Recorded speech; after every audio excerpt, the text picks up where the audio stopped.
नीतीश कुमार जी हो, चंद्रबाबू नायडू जी हो, चिराग पासवान जी हो, जयंत चौधरी जी हो, देवे गौड़ा जी हो, जीतन राम मांझी जी हो, सबको समझना पड़ेगा कि जब जंगल में आग लगती है तो न वो बरगद बचते हैं जो हवा को आंधी में तब्दील करते हैं, न वो बांस बचते हैं जो आपसी रगड़ से चिंगारी पैदा करते हैं।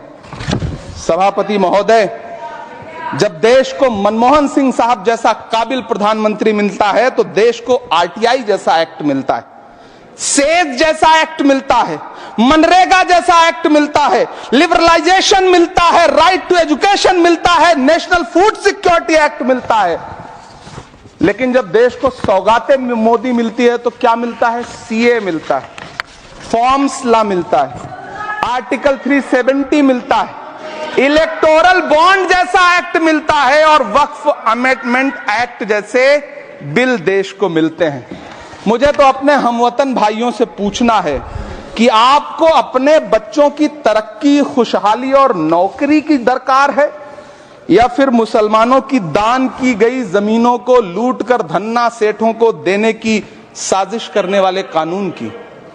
सभापति महोदय, यह सरकार रात के 3 बजे तक पूरे देश को जगा करके संसद में अपने ही नागरिकों को नीचा दिखाने के लिए वक्फ बिल ला रही थी, तो उधर रात के 1:30 बजे अमेरिका हम पर 26% टैरिफ लगा रहा था। सरकार की प्राथमिकताएं देश को पता।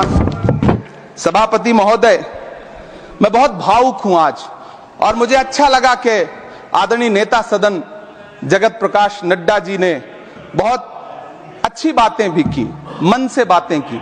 क्योंकि उनके नाम में प्रकाश जुड़ा है तो मैं उनमें हमेशा एक रोशनी की किरण देखता हूं। मैं उनके सामने बहुत अदब से यह बात कहना चाहता हूं कि चिरागों के सफर में दबदबा हो आंधियों का तो फिर अंजाम जुल्मत के सिवा कुछ भी नहीं होगा। यह दुनिया नफरतों के आखिरी स्टेज पर है, इलाज इसका मोहब्बत के सिवा कुछ भी नहीं होगा। मैं भावुक हूं, मेरी पलकें गीली हैं। अगर देश की एक बहुत बड़ी आबादी को लगता है कि आप उसका भला करने के लिए नहीं बल्कि उनकी इबादतगाहों, उनकी कब्रिस्तानों, उनकी खानकाहों को बर्बाद करने का बिल ला रहे हैं, तो फिर आप अगर समझाने में नाकामयाब रहे हैं तो यह आपकी नाकामयाबी है। पहले समझाइए, उसके बाद कोई बिल लेकर के आइए, तब शायद हम आपका इतनी पुरजोर तरीके से विरोध ना करें। लेकिन सभापति महोदय, मैं अंत में सिर्फ इतना कहना चाहता हूं कि इस बिल में जो भी पॉइंट्स दिए गए हैं, बॉम्सी पोर्टल देख लीजिए, सरकार का झूठ आपको पकड़ में आ जाएगा। हम डरे नहीं हैं, हम सिर्फ सरकार से अपील कर रहे हैं कि हमें अपना समझिए। हम आपके अपने हैं, इस देश के नागरिक हैं और आप ताकत में हैं। संख्या बल के आधार पर बिल हो सकता है आप पास करा ले, लेकिन आपको यह बात समझनी पड़ेगी कि हम तो वो तारीख हैं, जहनों में रहना है जिसे, कागजी पुर्जे नहीं जो फाड़ डाले जाएंगे। जिस जमीन पर मैं खड़ा हूं ये मेरी पहचान है। आप आंधी हैं तो क्या मुझको उड़ा ले जाएंगे? आपको यह बात समझनी पड़ेगी।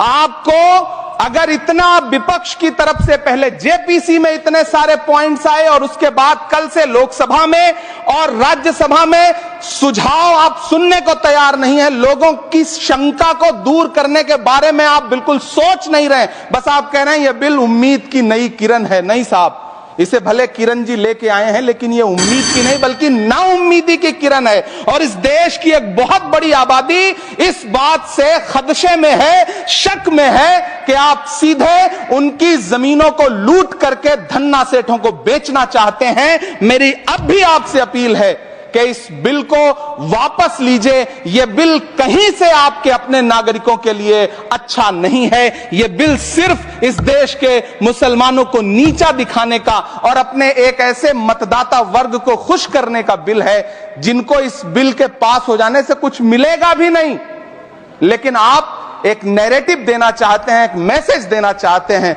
मेरी आपसे अपील है कि कृपया ये जो सबका साथ सबका विकास का नारा है, इस नारे को रत्ती भर तो चरित्रार्थ कर दीजिए। बहुत बहुत धन्यवाद।